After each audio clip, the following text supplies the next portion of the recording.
Just a quick disclaimer, there is some stronger than usual violence this week.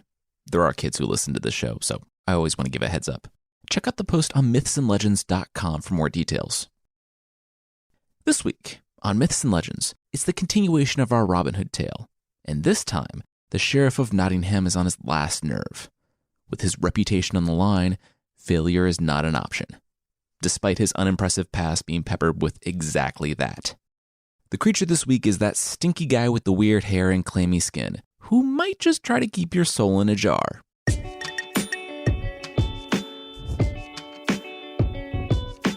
This is Myths and Legends, episode 141B, The Hunted. This is a podcast where I tell stories from mythology and folklore. Some are incredibly popular stories you think you know, but with surprising origins. Others are stories that might be new to you, but are definitely worth a listen. Previously on the show, 15-year-old Robin Hood mysteriously showed up at a royal archery contest, where he absolutely owned the kingdom's best archers, humiliated the Sheriff of Nottingham, and escaped into the forest, where he ended up leading a band of outlaws. And it was those outlaws who robbed from, well, everyone, and gave to themselves. The sheriff, embarrassed one time too many, hired an assassin by the name of Guy of Gisborne, who he tasked with putting an end to his Robin problem forever.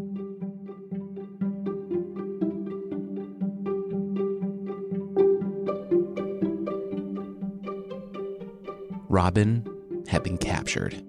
Little John pounded on the table, the scattered ales jumping into the air. He told Robin not to go, but Robin wouldn't listen. He had to go to Nottingham, didn't he? Said something about the last time he went, he had been in disguise as a potter. He wouldn't go near the sheriff, he'd said, insisting that there was something he had to do. Of course, they had gotten into a fight, and Little John had left, leaving Robin alone in a clearing on the way to Nottingham. He wouldn't be following the little punk anymore, and would be leaving Robin's band of outlaws altogether. And now, Robin had been captured. Word from area scouts had come back that the doors to the city were closed, and the wall was swarming with guards. No one was allowed in or out, except on order of the king. Much the miller's son, one of Robin's most trusted friends, sat down next to Little John. A few of them were getting together to figure out how to rescue their leader. Was Little John in? The 7-foot-tall outlaw finished his ale, then downed Much's too. He grumbled. Yeah, he was in. Let's go get Robin.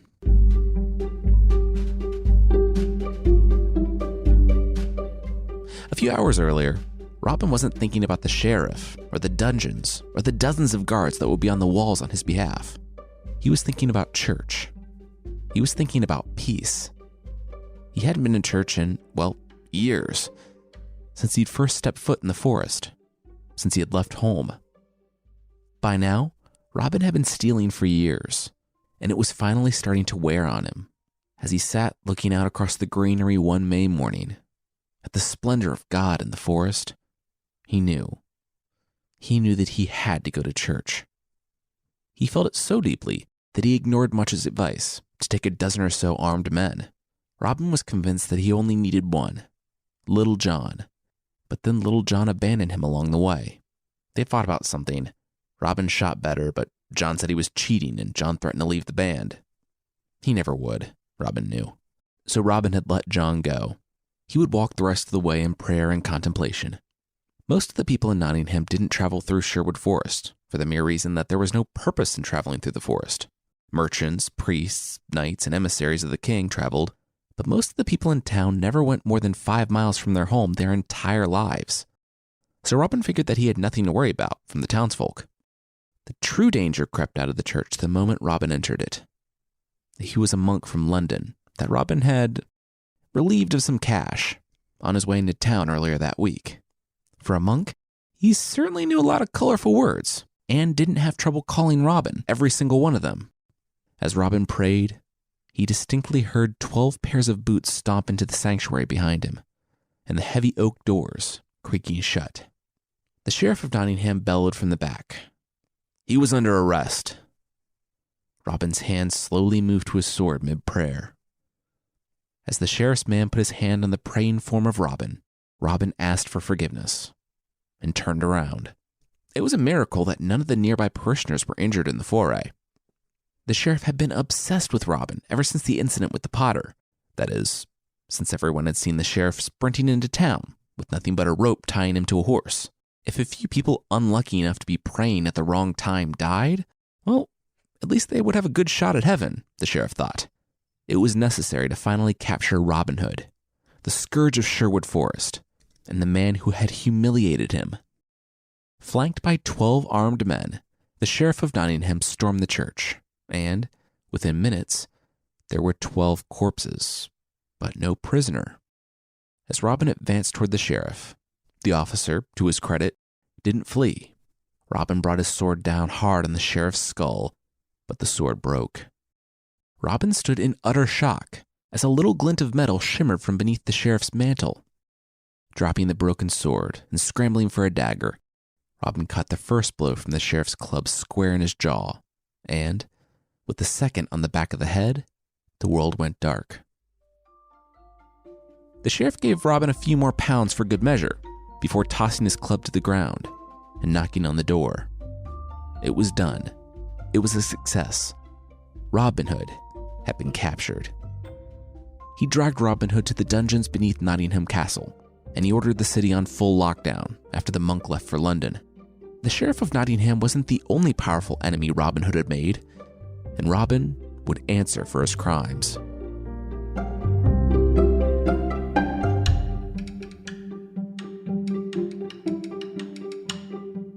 Five guards and one page had ridden with the monk, and the 5 guards and 1 page were now dead on account of the arrows whispering through the trees. Even sitting atop the wagon, the monk found himself looking up at Little John, who ripped an arrow from one of the guards. The last man out of Nottingham before the lockdown, given a guard worthy of the sheriff himself. Little John was pretty sure he knew what the monk carried, but he wanted to hear the monk say it. Then, Little John took a closer look at the monk's face. Wait a minute. He knew who this monk was. For a split second, the monk panicked before the scowl returned. Much already had an arrow notched, looking down the road as the rest of the band dragged the fallen bodies into the forest, looted them, and then left them for the animals. Much walked over with a questioning look. Why was this taking so long? Little John shared that this was the guy who snitched on Robin. They'd robbed him last week as he rode into town. Little John turned back to the monk. He understood why the monk did what he did. It was basically his duty. John didn't want this to be personal. He just needed that order from the sheriff to the king, asking for help transporting Robin. If the monk gave him that, he could live. The monk's glare evaporated as he dug into his robes and found the order, handing the rolled parchment to Little John. Wow, really? No, this just couldn't have blood on it. You betrayed my friend, Little John said, and stabbed the monk clear through his stomach before pulling him from the wagon and throwing him down on the open road. When one of Robin's men came out with a sword to finish off the monk, John shook his head. Don't do that. Drag him into the forest, but let him feel the consequences of his choices. Much, he yelled as he rolled up the parchment. They had it. And now they were going to London.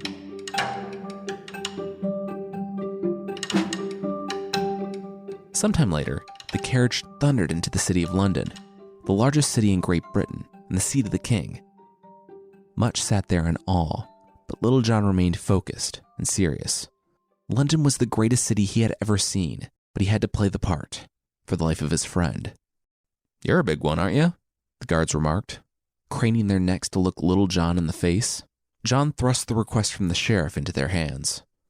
He worked at the castle of Nottingham, and he was requesting a warrant from the king. They had caught some great outlaw or something. The guards held the paper. They had no idea what that said. With a wave of their hands, the guards let Little John and Much inside. The king sat on his throne, while an advisor read the letter from the sheriff of Nottingham. Where are the monk and his page? The advisor asked, folding the letter. Little John nodded. Well, the page was right here, he said, gesturing to Much. But the monk was dead, your majesty. They buried him off the road on the first night. And who are you? The king boomed. Little John shrugged. He was the guard sent to escort the monk.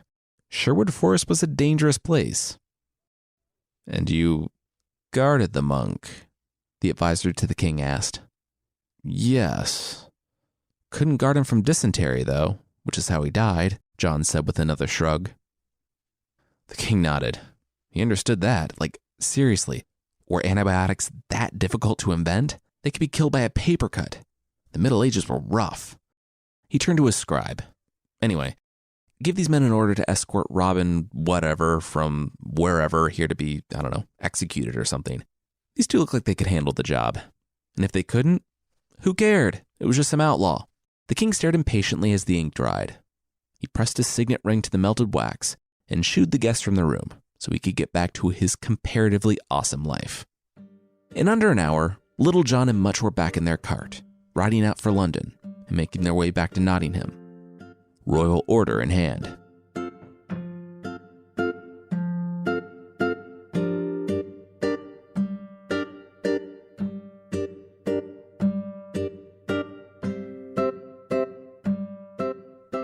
The sheriff looked up at Little John as he read the royal order. It was signed by an advisor to the king, a man the sheriff knew personally, and it had been sealed with the royal seal, so everything was in order. And yet, the sheriff of Nottingham couldn't shake the idea that he had seen the 7-foot-tall boulder of a man before. Little John looked down at the sheriff with a smile. It had been dark the night he looped the sheriff's rope around the horse and sent him back to town. Besides, he was standing right in front of the sheriff. He was pretty sure he could give him the Oberyn Martell treatment if things went south and be back in the forest before anyone knew what was up. He sighed. Still, Robin was in the dungeon, so he had to play nice. I was with the king the last time he was here, Little John explained. For the, contest? The sheriff pursed his lips. He would rather not talk about that day. All right, everything looked to be in order. The pair could transport Robin at first light. First light? Said Little John. The king was clear. Robin was to come as soon as possible. That's not what this says. Besides, you guys might not know this, but Robin's friends in Sherwood, they would stop at nothing to get this guy back. Robin was the sheriff's prisoner, and the sheriff had final word. Robin would leave at first light. Now, to apologize about their experience in Nottingham last time, he was having them up to the castle for drinks, and he would not take no for an answer. As Little John and Much made their way through the town and up to the castle, they were a little grateful that they almost never came into Nottingham. But the moment they walked into the room and saw flagons of ale, Little John had an idea.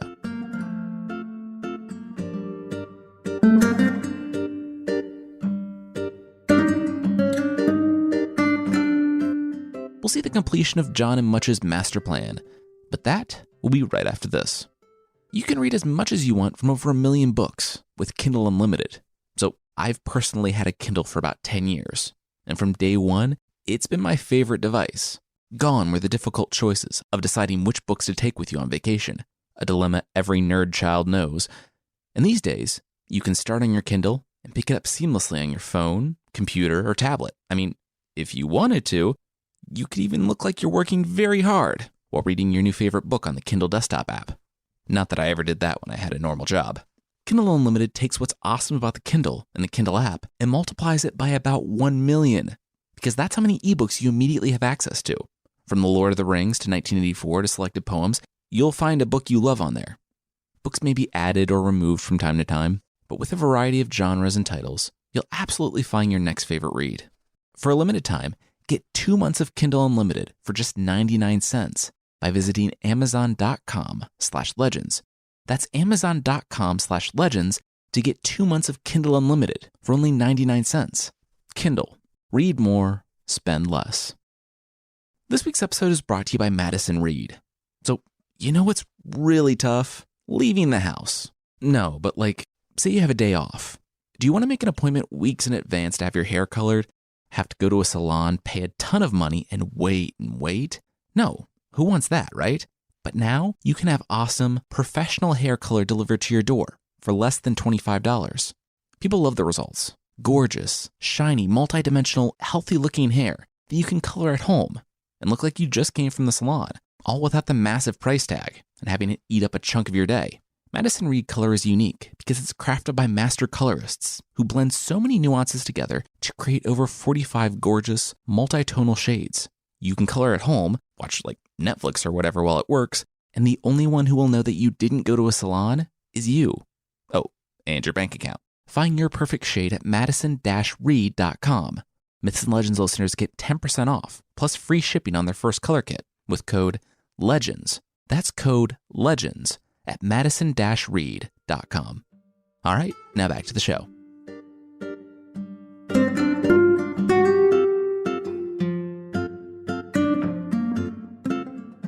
The relief in the sheriff's voice was palpable. Robin had been a specter looming in the forest ever since he arrived there as a boy. It would only take the slightest push to take the sheriff from excited to elated, and Little John knew exactly what to say. Around drink 3, he turned to the sheriff. The king was impressed by the sheriff. Well, correction, he had been horrified by the sheriff's complete incompetence a few years back, when Robin, slaughtered the best archers in the kingdom and made off into the forest. The sheriff buried his face into his hands. Yes, he thanked Little John for reminding him of that again. But, Little John continued, the sheriff kept at it. He captured Robin and brought the man to justice, and now, well, there were other words being thrown around about the sheriff. And they weren't the old ones, like incompetent or buffoon. They were new words, like baron and earl. The sheriff nearly did a spit take. Seriously? Little John nodded. Oh yeah. He couldn't put it into the letter because it had been dictated before the court, and the knives would immediately have come out for the king's new favorite. But, and this was just between the sheriff and the king's personal guard, soon after Robin's safe passage to London, the king would call for the sheriff. The sheriff slumped back in shock, and John worried that he had overplayed his hand. But that fear went out the window when the sheriff let out a massive woo and poured himself another drink. He poured himself many more drinks, and then drinks for all the men who helped him to capture Robin. He poured drinks for Little John and Much the miller's son, too, but they poured theirs out over the wall when no one was looking. Little John and Much were nodding politely to the sheriff's babbling on and on about hard work and perseverance, and the time he took on Robin and his men in the forest and stole back a palfrey, when he excused himself to just set his head down on the table for a few minutes. There was a thud and a snore, and the sheriff was out. Little John and Much stood from the benches, stretched, and made their way down to the dungeons.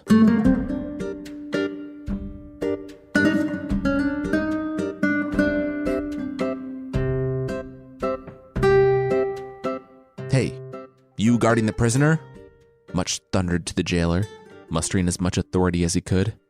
I'm here on authority of the king, Much continued, and we're taking this prisoner with us to Wait, we don't need to keep doing this, do we? Much broke off and turned to Little John, who was already rushing from the torchlight, sword in hand. No, we don't. Good work, though. Little John stabbed the jailer in the chest. The outlaws picked the keys off the body and walked into the darkness. Robin was in the center cell at the end of the hall, chained to the wall. He winced when Little John and Much turned the key to the door, but then he looked up. John got one look at his swollen, purple face and went to work unlocking the chains. Robin sighed as they passed the guard, his arms looped over John and Much's shoulders. The trio found the low spot in the wall that Little John and Much had scouted out earlier that day.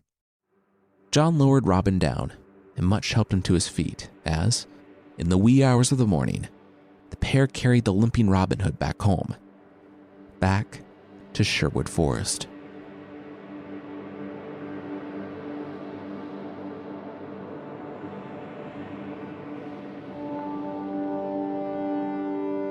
The sheriff paced, sneering. Today was the day. Today was the day that the knights came from London, and he marched on Sherwood Forest. He would burn the royal forest down if he had to. It didn't matter. He would find Robin Hood. It had been nearly a month since he had woken up on the bench, head pounding. Being middle-aged for the Middle Ages, so about 32, the sheriff realized that passing out drunk was way less fun now. Still, the title, lands, and all the respect that came with them were within his grasp. That was when he heard the horn. The changing of the jailers at the end of the third watch meant that the body and Robin's escape had been discovered. Immediately, the sheriff ordered a search of the entire city, but he already knew he would find nothing. Robin Hood had escaped back to his home in Sherwood Forest, and so the sheriff didn't waste any time writing a letter. 13 men were dead. 28 if you counted the contest 3 years ago, alongside countless people who had been robbed or disappeared entirely into Sherwood Forest. The Robin Hood problem wasn't getting any better. The outlaw was only becoming more dangerous and powerful. He was well beyond the sheriff's power, and the sheriff needed help from the king. Weeks later, a breathless messenger returned on an exhausted horse. The king had seen it. The messenger confirmed it with his own eyes. With a nod, the king announced he would send his response within the week and dismissed the messenger back to Nottingham. Now, the week was up, and the sheriff was pacing. The heralds announced an emissary from the king, and the sheriff threw open the door to a legion of mounted knights, hundreds of pikemen, and a dozen trebuchets.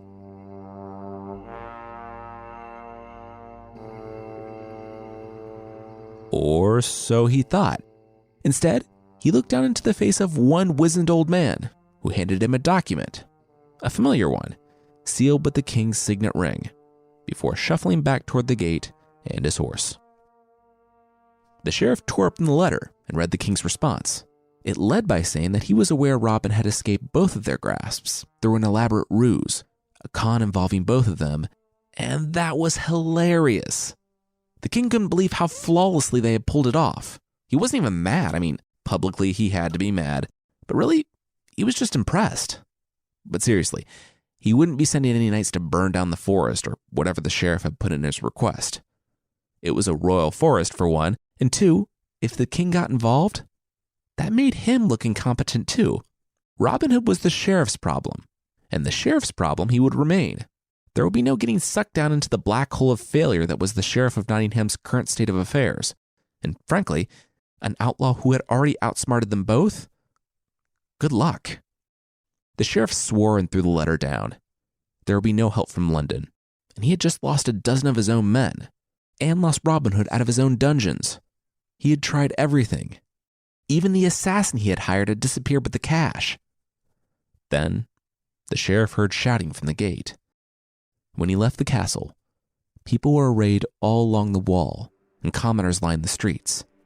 The sheriff rushed down to see what was going on, and he noticed a man wearing a horse-skin cap, complete with the ears and all. He walked triumphantly, with the head stuck on a pike. It had been horribly mutilated, but the sheriff recognized the Green Hood as the one who had taken up residence in his dungeons a month ago. Guy of Gisborne had returned to Nottingham, and he had arrived as promised, with Robin Hood's head on a pike.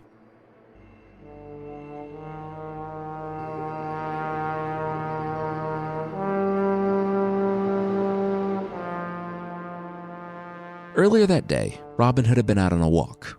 It was the first time he had been able to walk by himself since the dungeon. They figured it was safe enough. They had fled Sherwood Forest the week after he escaped Nottingham. They didn't fear the sheriff, but they didn't know what the king's response would be. Now, nearly a month on, they could see that there was going to be no response.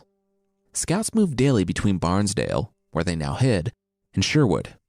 Spies watched Nottingham. Their leader finally mobile on his own, Robin Hood had announced that they were going back to Sherwood Forest that day. As his men packed up camp, Robin walked with bow in hand, sword at his belt.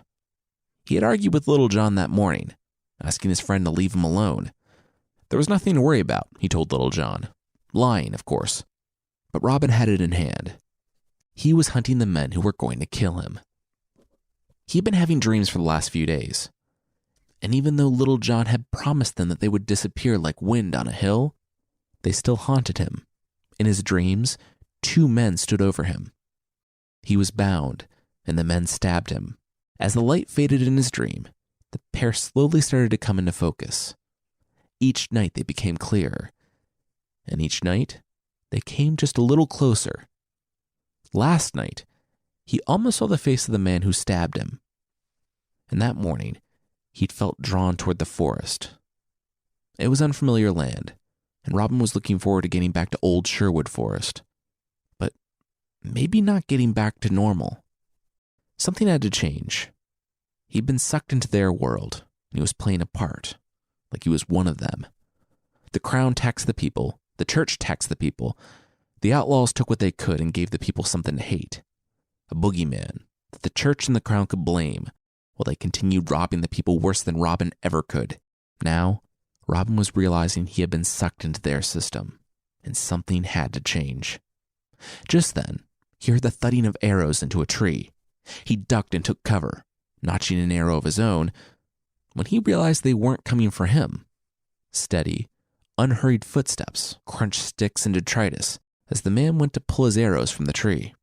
Robin allowed himself a glance and saw the man practicing with his bow. He looped his own bow around his shoulder and approached the stranger. The stranger let an arrow fly and nodded.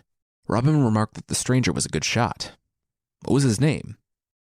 Guy of Gisborne, the stranger said. Wow, that's a nice horse-skin cloak you have on there, Robin remarked. Guy smiled and thanked the young stranger. Yeah, you kept the ears on for the hood, too. You skinned the horse yourself? Robin asked. Guy nodded. Cool. What a normal and okay thing to do, Robin managed. Guy asked Robin his name and what he was doing so far out in the forest by himself. Robin sidestepped the first question and replied that he was out here hunting the king's deer, and then he put his finger to his lips. Guy shrugged. More honorable than him, he was an assassin. He was out here hunting some guy named Robin Hood. Robin Hood took out his own bow and notched an arrow.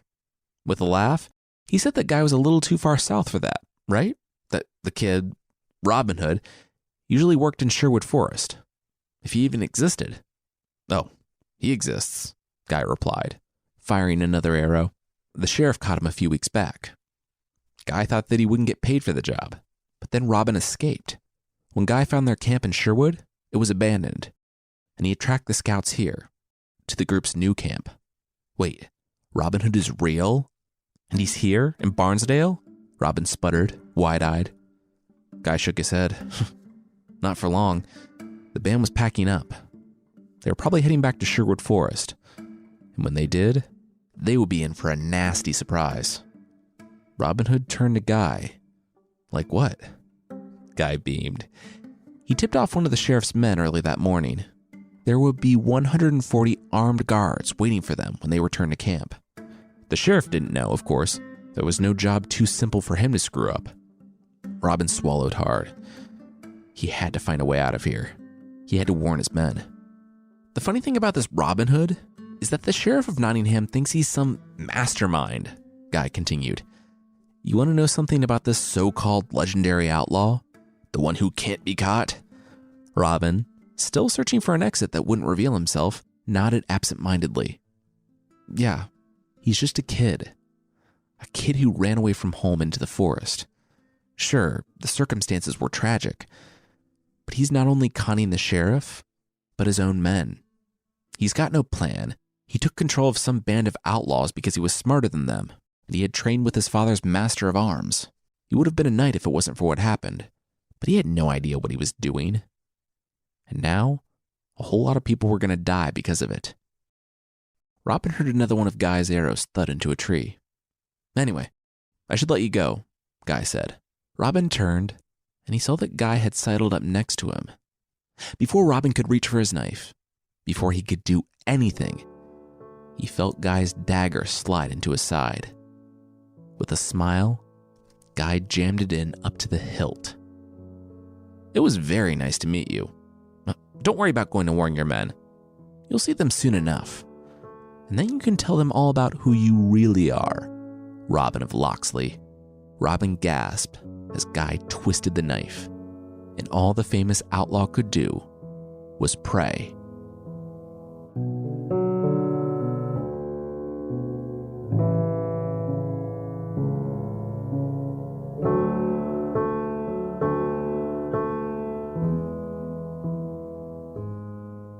That's where we're going to leave it this week.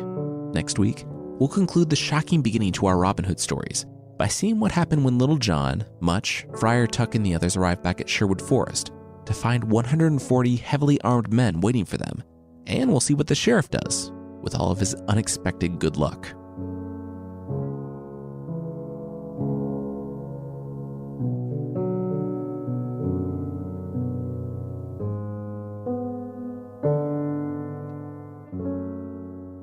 want to say thanks to Jazzy96, Scoops with a Z, David J. Keys, Electric V01, Hanging in Clouds, Barrett J., Ollie Hayden, Jay Purdy, Nancy Mizaz, Phil Mathis, Jessamine Lace, and Bradley's Mommy 07 for the reviews on Apple Podcasts. Thank you all so much for listening and for the reviews. And if you'd like to leave a review, Apple Podcasts is still the best place, and you can find the show there at apple.mythpodcast.com. And there's also a membership thing on the site. For less than the price of grass flip-flops where the part your foot rests on is actual grass, you can get extra episodes, source pack ebooks, and ad-free versions of the show that won't be completely destroyed the first time you use them, or turn into a sweaty, dirty mess if they do manage to last more than a few days. Check out support.mythpodcast.com for more info on the membership.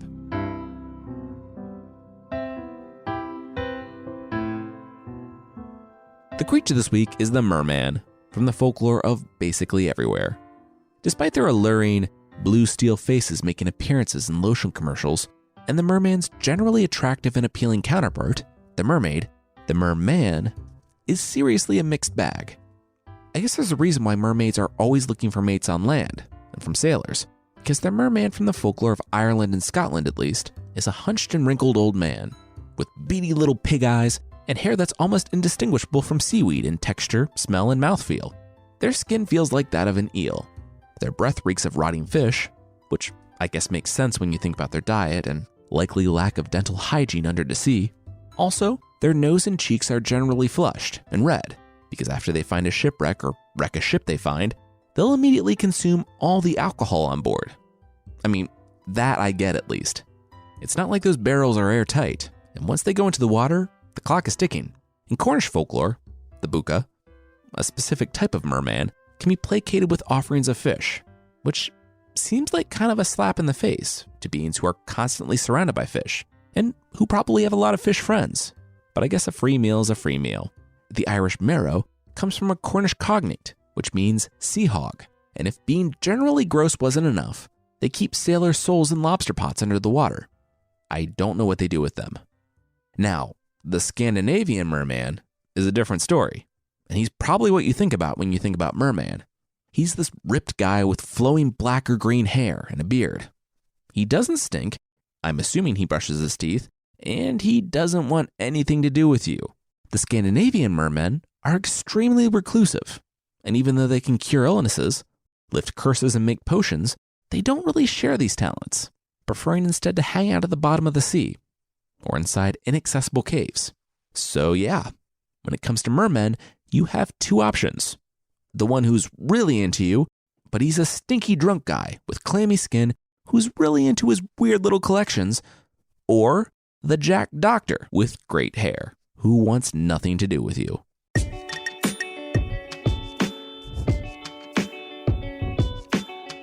That's it for this week. Myths and Legends is by Jason and Carissa Weiser. Our theme song is by the band Broke for Free, and the Creature of the Week music is by Steve Combs.